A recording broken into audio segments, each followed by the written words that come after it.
Muito bem, queridos, a graça e a paz do nosso Senhor Salvador Jesus Cristo sejam com vocês, alunos do terceiro ano. Nós vamos hoje dar continuidade, a este módulo, a essa matéria, Profetas Maiores, Hoje nós vamos entrar na unidade 5 e a unidade 6 para concluirmos essa matéria. Hoje nós vamos falar de Ezequiel e de Daniel, Já falamos de Isaías e Jeremias, Falamos a visão dos profetas, demos aí uma pincelada, falamos a função do profeta, qual a função dele, no Antigo Testamento. E hoje nós vamos concluir essa matéria, então. Nós vamos falar sobre esses dois profetas maiores aí, que resta aí a gente falar deles, Então, Ezequiel e Daniel. Vamos orar, primeiramente, para a gente começar essa aula. Senhor, nós queremos te agradecer pela oportunidade, Senhor, de podermos estudar a tua palavra, de falarmos coisas eternas.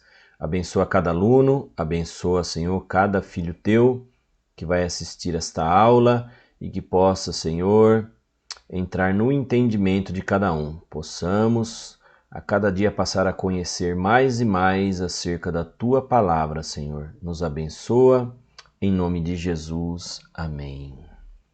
Amém, queridos. Graças a Deus, que nós temos tido aí essa oportunidade de falar aí das coisas de Deus. Então, hoje nós entramos nessa unidade, a unidade 5 e a unidade 6. E vamos falar aqui, então, começar falando de Ezequiel, Nós já vimos Isaías e Jeremias, grandes profetas, cada um dentro do seu tempo, cada um dentro do seu chamado, cumprindo a ordenança do Senhor. E hoje nós entramos aqui então em Ezequiel. Então aqui estamos na unidade 5, A unidade 5 diz aqui acerca de Ezequiel, Você tem aí na sua apostila, Ezequiel conhecido como o profeta das visões, tá bom? Cada um ali foi conhecido, Nós falamos de Jeremias, o profeta da coragem, O Isaías, o príncipe dos profetas. E Ezequiel, ele foi conhecido aqui como o profeta das visões, Deixa eu colocar um silêncio aqui nas mensagens. Então, Ezequiel, ele é conhecido como o profeta das visões. Por quê? Porque quase 1/3 de suas mensagens, foram recebidas por meio de visões, Aqui diz assim que, embora muitos estudantes tenham lido sobre alguma dessas visões, como a da roda de dentro da outra roda, ou a do vale de ossos secos, a maioria não entende o real significado de cada mensagem, Como veremos nesta lição, as revelações de Ezequiel, apesar de parecerem muitas vezes estranhas, mistérios, mas ela tem muita coerência, quando a gente estuda dentro do contexto e dos eventos históricos, dentro do que ele estava vivenciando, na vida de Ezequiel. Então, o fundo histórico desse livro, ele é o mesmo de Jeremias, Vamos aqui recapitular, então, nesse gráfico aqui, que ele faz aqui um esboço dos 3 exílios, os 3 estágios do exílio do cativeiro que nós falamos nas outras aulas. Então aqui, o primeiro exílio, 606 a.C., e foram levados os membros selecionados da família real, como Daniel, como os nobres. E o rei que estava envolvido era o rei Jeoaquim. Depois, na segunda leva, no ano de 597 a.C., segunda leva para o exílio, cerca de 10.000 cidadãos, de destaque foram levados, inclusive Ezequiel, Ezequiel, o rei da época, rei Joaquim, e ele foi levado cativo também junto com a sua mãe, né? Seu pai já tinha morrido. E o último, né, e derradeiro, que nós já estudamos, 587, todos os cidadãos, exceto os indigentes, né? Eles dizem aqui os indigentes, mas o povo mais simples, né, que fica lá para lavrar a terra. Em Jerusalém, o templo é totalmente destruído, e aí nós citamos lá do rei, na época que era o Zedequias, né, que seus filhos foram mortos na sua frente, ele teve os olhos vazados e ele foi levado lá para Babilônia, onde ele morreu. Então aqui para a gente recapitular.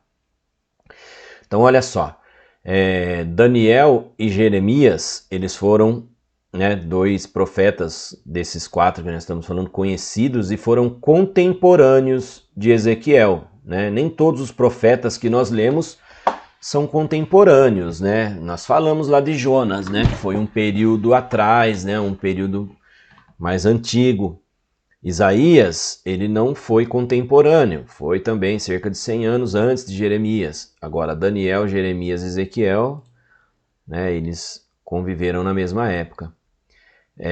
Nós falamos de Jeremias, né, porque ele exerceu o seu ministério foi profético na terra de Judá, né, ele advertiu o povo sobre a destruição de Jerusalém. E Daniel, ele ministrou na corte em Babilônia, né, ele serviu lá como estadista, como profeta, né, e como ali um dos principais homens ali do rei Nabucodonosor de confiança, né. Ezequiel, ele já ministrou, né, numa outra situação, né? A mensagem de Ezequiel que ele ministrou foram para os judeus que estavam exilados no cativeiro, né? Enquanto Daniel teve a revelação de sonhos, né, de mistérios do rei Nabucodonosor, Ezequiel ele tinha visões e ele revelava para o povo, para o seu povo, para os judeus mesmos, né, que estavam exilados e se sentindo ali esquecidos, abandonados e achando que era o fim, né, do povo de Judá, ali, povo de Israel. Então, assim, vamos falar um pouquinho sobre Ezequiel, né, quem ele era e sobre a sua mensagem, né. Então, olha só, Ezequiel, né, quando ele foi chamado, quando ele foi capturado, ele tinha cerca de 25 anos de idade, ó. Era um jovem, né? Ele foi capturado e levado para a Babilônia nessa segunda leva que nós lemos ali, em 597 a.C. Ele estava entre os reféns, né? Levados depois ali da segunda rebelião, né? Que eles não deram ouvido à mensagem de Jeremias, o povo, né?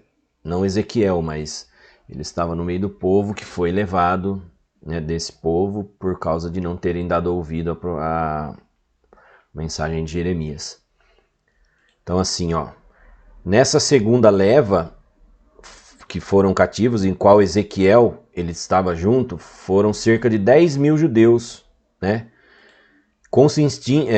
Consistia ali, na maior parte deles, né, em artífices, líderes e militares, né? Pessoas que ocupavam postos de importância ali na sociedade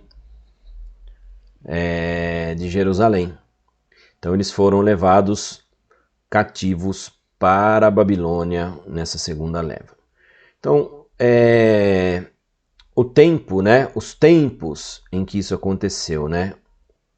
Então, como nós já vimos, o primeiro grupo de reféns, que incluía Daniel e seus companheiros, esse primeiro grupo que foi levado de nobres, príncipes, pessoas que faziam parte da família real, eles foram levados e eles passaram todos a viver na corte, né?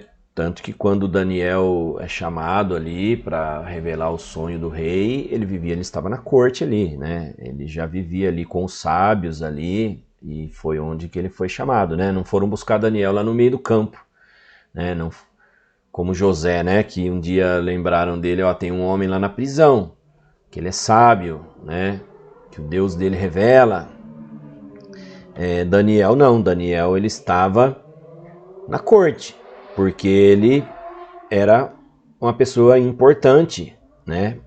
Ele era de família né, que não era como lá os que foram deixados, né, de gente simples, mas ele era do alto escalão, se a gente pode dizer assim. Então ele estava nesse primeiro grupo desses que passaram a viver e ficaram ali vivendo na corte, ali no palácio, ali em volta do rei Nabucodonosor.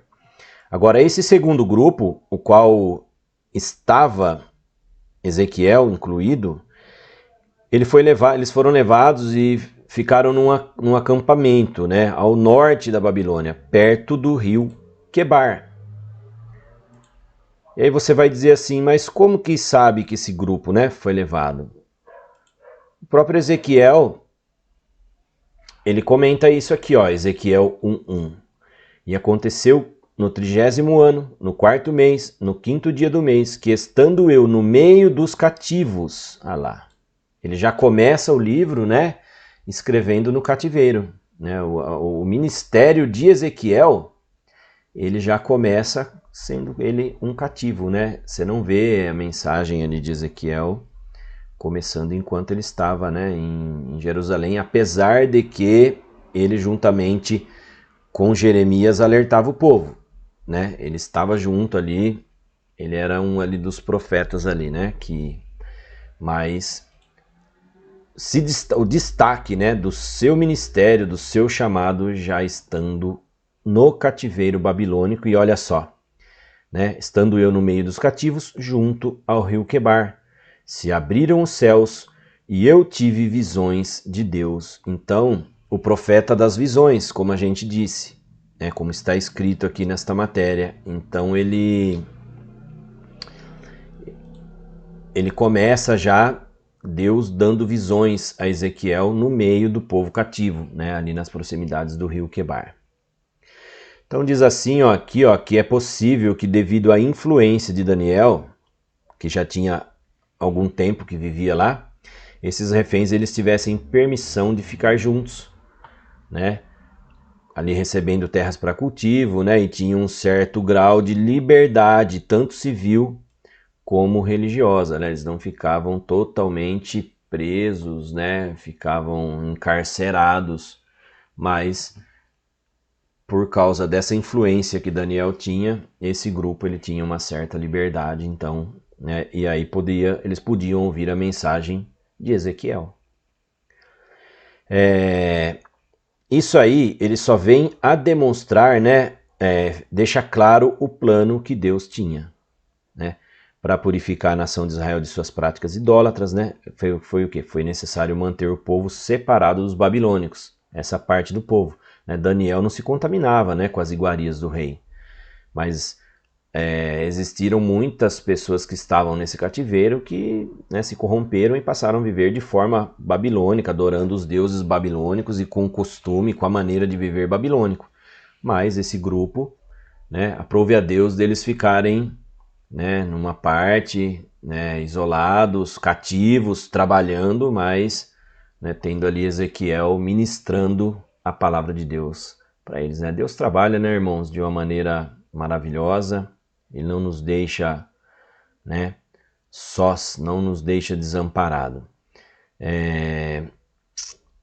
Aqui compara que da mesma forma Deus ele manteve o seu povo separado dos egípcios durante o cativeiro daquela terra também, né? Então o povo tinha o acampamento dos hebreus, né? Eles ficavam acampados, eles tinham lá suas tendas praticamente separados, né? Não se misturavam. Os egípcios tinham suas moradas, né?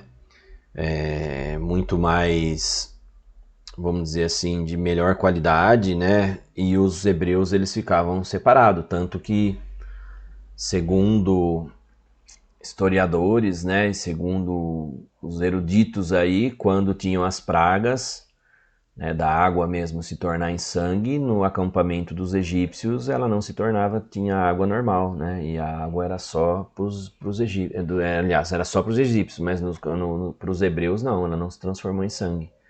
Eles tinham água potável, água para beber, para fazer ali, para cozinhar os alimentos. Tá? Então Deus manteve o seu povo separado dos egípcios, como manteve uma parte do seu povo separado dos babilônicos, para que não se corrompessem totalmente. e para que quando Deus os levasse de volta para casa, para a terra, né, para Jerusalém, para restaurar os muros, refazer a cidade, tivesse um povo que não, né, estava contaminado com os costumes, né, os deuses pagãos, estivessem curados também da idolatria, de tudo aquilo que eles viviam lá em Jerusalém. Mas nessa época já existiam muitos falsos profetas, né, entre os judeus. Né, já existiam muitos que vinham com profecias, como nós vemos até hoje em dia, né? Hoje em dia tem bastante falso profeta também, né? Vai ter um principal um dia, né? Mas existem muitos que profetizam o que Deus não mandou profetizar, que trazem uma mensagem que Deus não mandou trazer e tudo mais, e nós sabemos que isso existe, né? E esses falsos profetas, eles tentavam convencer o povo, né, a resistir os captores ali, os feitores, os senhores babilônicos, né? Queriam que eles se rebelassem, né? Para que, como que se eles entendessem que eles iam morrer ali de uma maneira sofrível, né? Então queria que se rebelassem, que tivesse uma grande rebelião, enquanto que o profeta Ezequiel, ele ministrava, ele pregava que Deus ia restaurar o seu povo, que Deus, né? A profecia do Vale dos Ossos Secos, que Deus ia juntar os ossos, né, representando Israel. Mas os falsos profetas, de maneira alguma, né, eles pregavam a obediência do povo a Deus e o tratamento de Deus, era sempre contra isso, né? Lembra algumas coisas que a gente ouve às vezes, né, queridos? Não é mesmo? E aí eles queriam abreviar a volta do povo, né? Que se eles se rebelassem, eles achavam que eles iam conseguir aí derrotar os babilônicos e para poder regressar para a terra antes do tempo. Mas tinha que passar, né? Jeremias Deus tinha usado Jeremias para profetizar até o tempo, né? Que eles ficariam lá os 70 anos cativos. E aí o que aconteceu, né? O povo ouvindo esses falsos profetas, eles se recusavam a desfazer a bagagem e fixar residência, né, no meio do ambiente ali babilônico. Então eles falavam, não vamos nem desfazer as malas, porque já já nós vamos conseguir aí derrotar os babilônicos, aí vamos regressar para a nossa terra. Jeremias e Ezequiel, eles ensinavam o povo a aceitar o cativeiro, né, em vez de se rebelarem. Uma vez que Jerusalém logo seria destruída e os cativos iriam permanecer em Babilônia por muitos e muitos anos. Nesse período, né, nós vimos que Jeremias ele já começa seu ministério no capítulo 1 ali no rio Quebar, fala ali, né, que ele estava junto com os cativos. Nesse período que nós estamos falando, nesse começo, ainda não tinha acontecido a terceira e derradeira invasão em Jerusalém. Não tinha sido ainda destruído totalmente. É por isso que eles achavam ainda que eles poderiam regressar. Né? Mas, assim como Jeremias tinha permanecido em Jerusalém, e lá ele dizia que o povo que a cidade seria destruída, tudo mais, que o povo devia se entregar, né? Que o rei Zedequias não aceitou. Ezequiel já vivendo, né? Que ele já estava nesse período de cativeiro, alguns anos antes da destruição total, ele também ali ministrava isso para os cativos que estavam ali, que iam voltar, mas que teriam o tempo de Deus, né? O tempo do tratamento de Deus. Tá bom? Então assim, vamos falar um pouquinho, né, do homem Ezequiel. Né? Ao mesmo tempo que Ezequiel ele foi sacerdote e profeta, né? Então a sua mensagem ela é repleta de referências ao templo, né? Você vai ler o livro de Ezequiel, você vai ver que ele sempre cita o templo, né? Ele condena o sacrilégio na casa do Senhor, né? Toda idolatria, todas os maus costumes, né? Tudo aquilo que não agrada a Deus, ele sempre condenando isso, né? Ezequiel ele tem algumas visões muito fortes, né? Ele tem uma visão do povo de costas, né, para Deus e adorando o sol, as mulheres chorando por Tamuz, né? Ele tem umas mensagens muito fortes e que trazem, né, para o dia de hoje o seu acontecimento. Bom, então ele prediz a destruição do templo, né? E ele relata sobre a sua reconstrução, né? Ele fala sobre a reconstrução, traz uma mensagem de esperança. Agora, sobre a vida particular dele, sabe-se muito pouco, né? Como a gente aprendeu sobre a vida de Jeremias, né? Que cita bastante, mas de Ezequiel, muito pouco. Provavelmente ele era membro de uma família importante, né? Por ele ter sido levado na segunda leva, ele não foi deixado lá com os mais pobres, com os indigentes, como disse, né? Mas ele foi levado, né, com esse grupo na segunda leva de cativos, né, que eram pessoas importantes, né, lá. E nós sabemos também que os anciãos ele procuravam regularmente os conselhos de Ezequiel, né?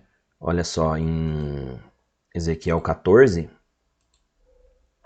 versículo 1 e 2. E vieram a mim alguns homens dos anciãos de Israel, e se assentaram diante de mim. Então veio a mim a palavra do Senhor, dizendo... Depois você lê essa passagem, Ezequiel 14, né? O que diz a palavra do Senhor a esses anciãos aí. Não é mensagem forte, né, irmãos? Então, assim, esses anciãos, eles procuravam regularmente seus conselhos. Os anciãos que tinham sido levados cativos, né? E também, né, sabemos que ele foi um homem feliz no seu casamento, né? E a esposa dele morreu repentinamente no dia da destruição de Jerusalém. Então não se sabe muito a fundo sobre a vida do profeta Ezequiel, né? A data das suas profecias, né, indicam que ele ministrou por um período de quase 22 anos, de 592 a 570. E as tradições, elas afirmam que seu ministério findou de repente, né? Ao ele ser morto por um judeu irado, acusado pelo profeta de praticar idolatria, né? Ezequiel, ele não tinha papa na língua não, né? Mensagem dura, poderosa, de cobrança, não fazia média. A mensagem de Ezequiel, né? As profecias de Ezequiel, elas são cuidadosamente, né? Elas são datadas, bem organizadas, né? Então o livro, assim, em duas sessões, né? A primeira sessão do livro, né, registra a visão que ele teve da glória de Deus no seu trono, né? Esta visão o profeta teve logo ao iniciar seu ministério, no capítulo 1 ao 3, e ela revela a verdade fundamental que Deus está soberanamente no controle de todos os eventos que ocorrem na Terra, né? E aí, dos capítulos 4 ao 24, vemos a glória de Deus saindo do templo e a iminente destruição do mesmo. Esta seção é assinalada por sinais e parábolas que descrevem a destruição de Jerusalém. Os capítulos 25 a 32 foram escritos durante o sítio de Jerusalém, período em que Ezequiel deixou de falar aos judeus que ignoraram seus ensinamentos, passando a descrever sobre o futuro das nações ao redor de Israel. Esse sítio de Jerusalém foi antes da terceira invasão, né?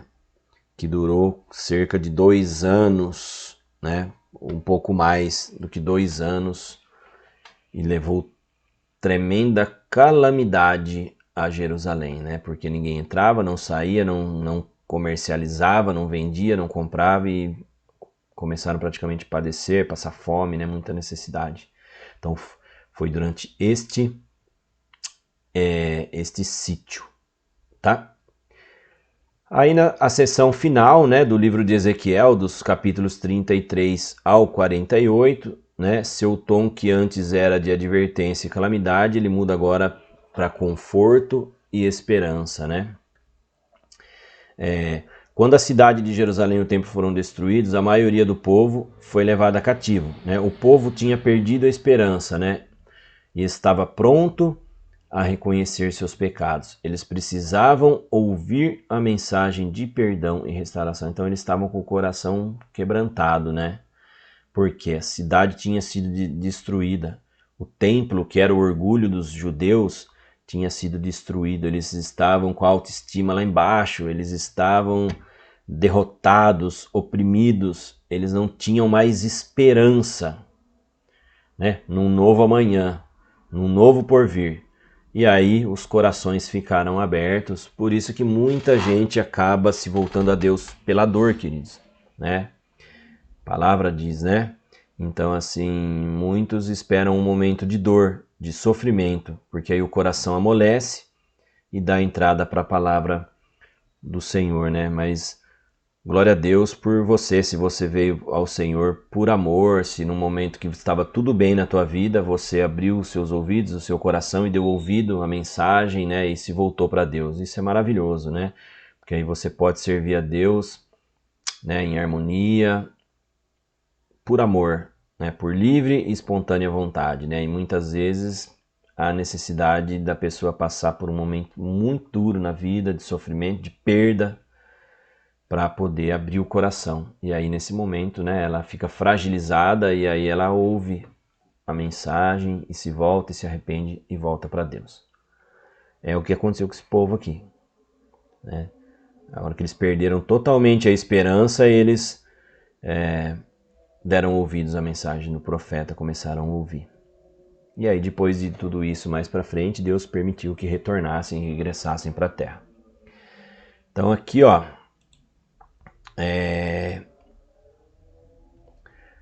a parte 1 aqui, ó, a glória de Deus aparece, né, tá dos capítulos 1 ao 3.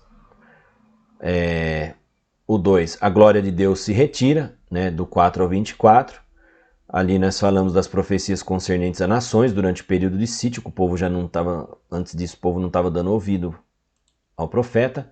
E aí a glória de Deus retorna do 33 ao 48. Então, o livro de Ezequiel, e aí tem as profecias, tem as visões, vale de ossos secos, né? Tem bastante coisa para ser estudada, mas a gente queria falar um pouco mais assim acerca de quem foi o profeta, né? E da divisão aqui do seu livro. Então assim, né, a unidade 5 a gente encerra para a gente entrar em Daniel, para não ficar uma aula muito extensa, né? Eu sei que às vezes é difícil a gente assistir uma aula gravada, se a gente conseguir assistir uma aula ao vivo, né, com interatividade, mas no momento não é possível, né? Então, para não ficar uma aula muito extensa, né, a gente já entra agora na unidade 6, profeta Daniel, o último dos profetas maiores, né? Então vamos falar aqui de Daniel agora. O livro de Daniel, né, muitas vezes ele é referido, intitulado como o Apocalipse do Antigo Testamento, né? Porque Daniel ele tem ali um movimento, né, da história, né? Ele tem um movimento profético ali, né? Ele fala acerca do fim dos tempos, né? Muitas coisas, muitas revelações, né? No livro de Daniel, Deus se mostra soberano, né, sobre todas as nações, as que se levantaram fortes e as que caem vencidas, destruídas. Deus sempre se mostrou soberano, né, derrotando potências. E quem era Daniel? O profeta Daniel, né? Era um judeu temente a Deus, né, que foi levado da sua terra natal, né, e feito grande na Babilônia, né? A palavra de Deus diz que Deus usa as coisas loucas para confundir as sábias, as coisas fracas para confundir as fortes, e foi isso que aconteceu, né? Um jovem vindo da Babilônia, levado como prisioneiro, cativo, se revela no meio de muitos sábios, eruditos, né, adivinhos e todo esse tipo de gente que eles, né, ninguém conseguiu ali, mas em Daniel havia também um espírito excelente, como havia em José, seu antepassado, né? Então assim, Daniel, né, ele foi feito grande, né? O livro de Daniel fala um pouco acerca das aventuras, né, se a gente pode dizer assim, né, de Daniel e de seus amigos, né, no palácio, né, fala da fornalha de fogo ardente, fala das covas dos leões, né? Mesmo durante, né? E fala de tudo isso, mostrando o quê? Que mesmo durante esse auxílio, Deus não esqueceu deles, né? Porque os jovens poderiam ter sido torrados naquela fornalha, e não foram. Eles não se prostraram diante do decreto do rei. E é muito fácil hoje a gente olhar para a situação desses jovens e dizer assim, olha, eles não se prostraram segundo a ordem do rei para adorar a estátua e tal. Hoje, por muito menos, as pessoas se corrompem, queridos.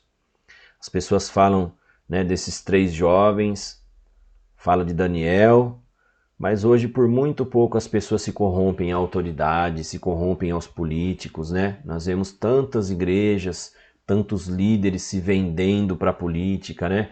Nós vemos hoje tantos líderes envolvidos, né, na política. Eu não tenho nada contra a política, né? Mas assim, a gente vê que estão muito mais envolvidos nessa peleja mundana, né, do que espiritual, né? Se você olhar para Jesus, você não vê a luta de Jesus que ele teve, não foi contra o Império Romano, mas foi contra Satanás, né? Jesus, ele veio para libertar os cativos, oprimidos, curar, né? Ele não ficou debatendo, ele não pegou nenhum representante seu e mandou lá para a corte romana lá para ficar lá ou para ser alguém lá que fosse intermediar alguma coisa, né? Como hoje nós vemos tanta gente, né, se envolvendo com prefeito, com governador, com presidente, né?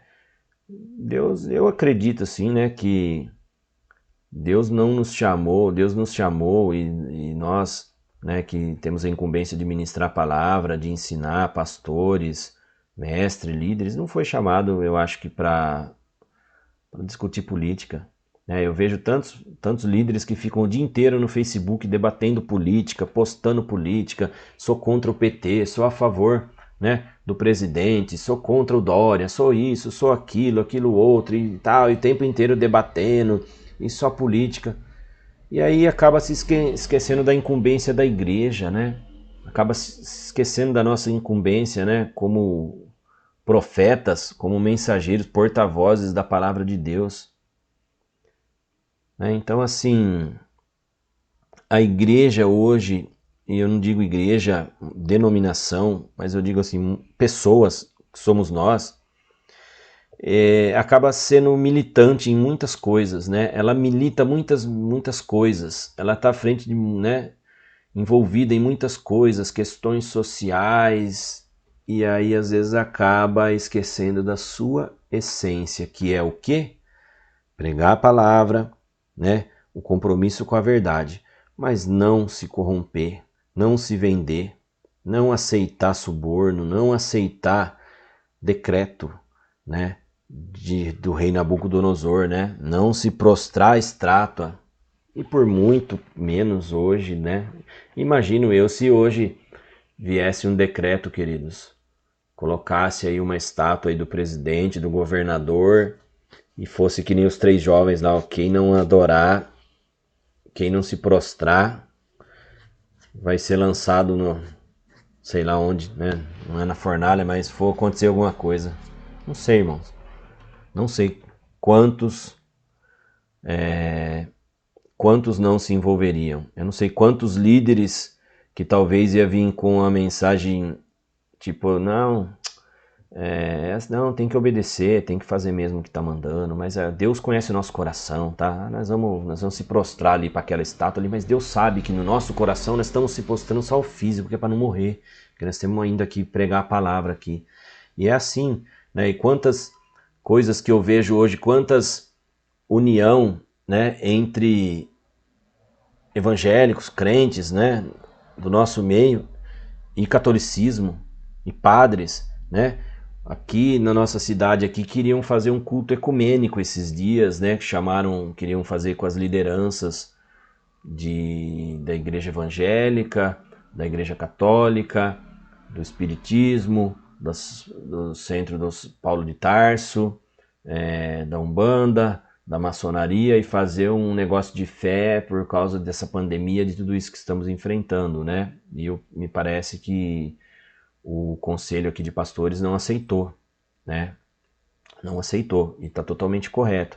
Vai ser rotulado de que, olha, num momento tão difícil deveríamos unir, né? Unirmos com os outros, não importa a religião. Importa sim, irmãos. Não há, né, harmonia entre luz e treva. Não tem como. Isso daí é um preparo para o ecumenismo, né? Então não tem como. Não podemos. Né? Às vezes a gente posta, às vezes eu vejo alguém postar alguma coisa, fala assim, olha o que esse padre disse, olha que verdade e tal. Se os padres tivessem coragem, eles largavam a batina, eles paravam de ensinar mentira para o povo, de levar o povo, né, à idolatria, à perdição, ao inferno, e pregariam a verdade, pregariam contra a idolatria. Né? Mas o que eles têm? Não, aquela imagem que está lá é só para a gente lembrar, não é igual você tem uma foto na tua casa, já falaram isso, né? Que eles não adoram, mas vai lá. Eu fui coroinha, irmãos, quando era criança. Eu ia na missa, eu tocava violão na igreja católica, eu sei como que funciona. Então, assim, se fosse para eu me misturar e não que eu não entenda uma coisa, não é ser contra as pessoas, não é odiar as pessoas, mas é não professar da mesma fé que elas, né? Porque se fosse para eu continuar nisso, eu não teria me convertido, não teria deixado tantas coisas que eu deixei, né? Para dizer, não, vamos junto lá, vamos lá, vamos lá, tem imagem lá, mas não tem problema, vou comer do manjar. Daniel, ele se absteve dos manjares, da iguarias, né? Da mesa do rei. Não se contaminou, decidiu não se contaminar. Mas se for hoje em dia, muitos vão se contaminar. Ah, não tem problema. Ah, vou comer aquele franguinho assado lá da quermesse, é só orar. Ah, vou comer aquele pastelzinho lá da quermesse, lá do São Sebastião, que tem aqui na minha rua, irmão. Eu moro na rua aqui da São Sebastião. Bom, eu tô com vontade de comer pastel, eu vou ali na pastelaria ali, eu compro ali, mas eu não vou tentar Deus. Eu não vou comer algo consagrado a ídolos. Ah, tô com vontade de comer um franguinho, eu vou lá no Losque pegar, eu vou lá no Gauchinho, né? Compro o frango dele lá e como. Eu não vou precisar ir na quermesse comprar o frango lá. Por quê? É comida sacrificada. E aí, eu vou tentar Deus? Ah, mas se eu orar e eu santificar, não tem problema. Ah, irmão, amém, não tem problema. Mas, se você tem a opção, não vá. Né? E é isso que eu acho que é não se contaminar. Né? Tô dizendo, só que hoje, imagina, você acha que Daniel iria comer algo vindo de idolatria? Uma comida sacrificada? Jamais. Né? Você acha que Sadraque, Mesaque e Abidnego, aí os três aí, né, com os nomes babilônicos, eles iriam para um culto ecumênico? Não, vem cá, três jovens, né? A fornalha é muita, né? Quer dizer, seja lançado na fornalha é uma coisa tão forte. Agora, imagina que esses três jovens chamassem eles assim, falassem, ó, vai ter um culto ecumênico aqui, tá? Cada um com a sua fé, né? Não importa, Deus é um só. Eles iam falar o que? Não, o nosso Deus é o vivo, eu sirvo ao Deus vivo, não aceito. Né? Meu Deus não está pregado na cruz, ele ressuscitou. Né? Ele não é uma imagem de escultura. E é por aí. Então, eu sou chato para algumas coisas, irmãos. Quem me conhece sabe disso. Eu sou chato, eu não aceito certas coisas porque eu acho que é se contaminar, tá? Agora, cada um tem a liberdade, né? E eu não estou influenciando ninguém, mas cada um tem a sua. Mas, para mim, isso é não se corromper. Isso é não aceitar. E isso está no livro de Daniel, né? Que aconteceu isso com eles lá. Mesmo? Então, aqui, ó. Falei que Deus não esqueceu deles, né? Saiu um pouquinho disso aí. Daniel, ele proveu sonhos, ele interpreta os sonhos, né? Destinado a convencer tanto judeus quanto gentios. E de que a sabedoria e o poder, né, pertencem a Deus exclusivamente, tá? Não a Daniel, né? Foi Deus que deu para Daniel. Então aqui, ó, a vida e o ministério de Daniel, né, permeiam todo o período de 70 anos de cativeiro babilônico, né? Deportado para a Babilônia com a idade de 16 anos, ó, e escolhido para servir no palácio, né, do governo do rei. Daniel se converteu em porta-voz profético de Deus para o mundo gentílico e judaico, né? Tanto que Nabucodonosor ele ouve Daniel. Em um determinado momento, você tem uma passagem, depois você procura aí, tá? Que eu não anotei aqui, não me recordo, mas onde que Deus ele chama Nabucodonosor de meu servo. E o homem era terrível, né? Então aqui, né, ele se transforma em porta-voz profético, né, declarando o propósito presente e eterno de Deus. Então, tanto nas aventuras pessoais, né, de Daniel, que ele viveu, quanto nas visões proféticas, o profeta mostra a orientação, a intervenção e o poder de Deus nas atividades humanas. Tá? Aí diz assim que apesar de Daniel ter participado de todo o cativeiro, é bem provável que seu livro tenha sido escrito depois do retorno do povo judeu a Jerusalém, tá? Deu-se por volta de 535 a.C., né? No reinado de Ciro Persa, né? Porque numa das visões de Daniel, ele declara, ele mostra para o rei Nabucodonosor que viria uma outra nação, né? E a Babilônia ia sucumbir diante dela. E aí foi onde o domínio dos persas, eles dominam o mundo, né? Eles se tornam a potência mundial, né? Derrotam lá a Babilônia e se tornam aí sobre o reinado de Ciro. Então assim, o livro ele é dividido em duas partes, né? Ele contém o livro de Daniel, fatos históricos e eventos proféticos, né? Fatos históricos, guarde isso, e eventos proféticos. Livro dividido em duas partes.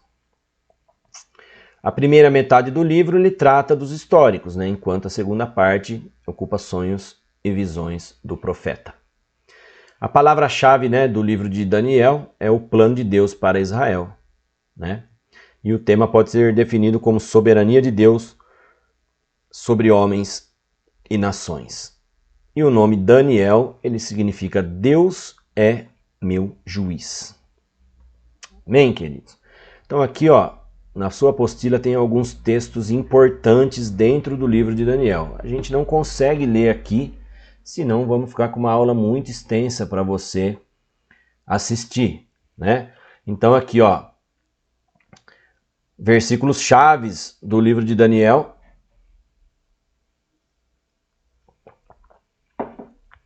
Daniel, capítulo 1, do 3 ao 15, tem a consagração de Daniel e seus amigos. No mesmo capítulo 1, do 17 ao 20, você vai ler sobre o chamado de Daniel. Depois, no capítulo 2, já a partir do versículo 29 até o 36, tem a revelação e a interpretação do sonho do rei Nabucodonosor. Aí capítulo 3, do 12 ao 29, a fornalha ardente para os amigos de Daniel. Capítulo 4, né, do 1 ao 37, o sonho de Nabucodonosor e a sentença do Senhor. Aí, já a partir do capítulo 5, ó, a escrita na parede, né, onde estavam profanando, né, os utensílios do templo, né, onde estavam se embriagando, onde estavam, né, desagradando a Deus. Então aparece lá o dedo e escreve aquelas palavras, né? Pesado foste na balança e foste achado em falta. É isso? Ou eu estou enganado?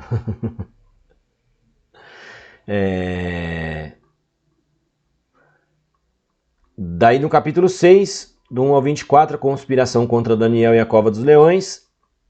Capítulo 7, do 1 ao 7, a visão dos 4 animais. Do versículo 8 ao 9, o ancião de dias. Depois no capítulo 8, né, a visão do carneiro e do bode, sua interpretação. Capítulo 9, a oração de Daniel. Do 20 ao 27, as 70 semanas de Daniel. Aí no capítulo 10, do 1 ao 21, a visão de um homem.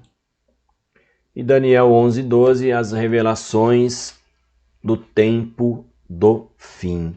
E no último capítulo e no último versículo, né, a palavra do Senhor, Deus falando com Daniel, diz assim: tu, porém, Daniel, vai até o fim. E isso é o que o Senhor fala conosco nos nossos dias que nós vivemos, queridos. Vá até o fim, né? Não pare no meio do caminho. Não se esconda no meio do caminho. Não fuja do chamado profético que Deus tem para a tua vida. Mas persevere e vá até o fim. Então aqui as considerações finais aqui, essas considerações finais são exclusivas aqui, né, do livro de Daniel. A palavra de Deus, ela traz revelação de como o cristão deve viver com Cristo. Deus nos ama e deixou sua palavra para nos orientar. Traz luz em sua palavra. Diz aqui assim, ó, não tome as profecias como amuletos. Né? Tem muita gente que dá mais valor para uma profecia. E não estou falando profecia bíblica, estou falando profecia de profetas dos tempos modernos. Mas acredite na palavra de Deus, que ela já tem toda a profecia lá para a tua vida, né? De como é viver de acordo com a vontade. Então não seja místico, tá? Seja crente. Não se apegue aos profetas como âncora da religiosidade, mas se mantenha firme na presença de Deus, pois Cristo é a nossa pedra de fundamento, no qual podemos construir nossa vida e ter garantia que nenhuma tempestade pode nos derrubar. Então aqui, queridos, né, nós finalizamos aqui, né, o livro de profetas maiores. Essa matéria foi muito bom poder estar junto com vocês, poder estar falando, que Deus possa, né, te abençoar, que você possa ter aproveitado. Leia a sua apostila, a apostila está muito rica, né? É só um resumo essa apostila, mas tem bastante coisa, né? Pelo menos para a gente entender a grosso modo, assim, o mais importante, né, acerca desses 4 profetas, né? Então que você possa ler e aproveitar este material para podermos, né, crescer conhecimento, conhecendo a história de Israel e através desses profetas, né, traz luz à nossa mente. Tá bom, queridos? Que Deus possa abençoá-los grandemente. Aqui nós encerramos essa matéria, né? Fique firme, conclua aí o 3º ano do ITA e que você possa, né, o ano que vem a gente já se encontrar com a situação, né, normalizada, a gente poder encontrá-los cursando o 4º ano. Gostaria muito de ter ministrado essa aula pessoalmente com vocês, porque a gente ia poder, né, interagir, a gente poderia falar. Eu acho que a aula ia ser, né, é muito mais gostoso, né, a gente estar presencialmente, mas Deus permitiu que fosse dessa maneira. Então, quem sabe podemos nos encontrar no próximo ano, né, com vocês queridos aí, cursando o 4º ano e já próximo de se formarem, tá bom? Vamos orar ao Senhor para agradecer. Pai, nós te agradecemos, te louvamos, exaltamos por essa oportunidade de estar, Senhor, com esses alunos do 3º ano.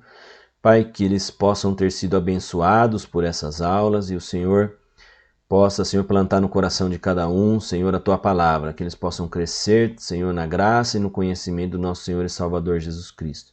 Abençoa cada um, Pai, que eles possam continuar, Senhor, este curso até o fim, como o Senhor disse ao profeta Daniel. Tu, porém, vai até o fim. Que todos possam, Senhor, ir até o final desse curso e lá no final receberem, Senhor, a coroa, receberem o diploma de formados. Senhor, nós te agradecemos, Pai. Em nome de Jesus. Amém. Amém, queridos. Deus abençoe.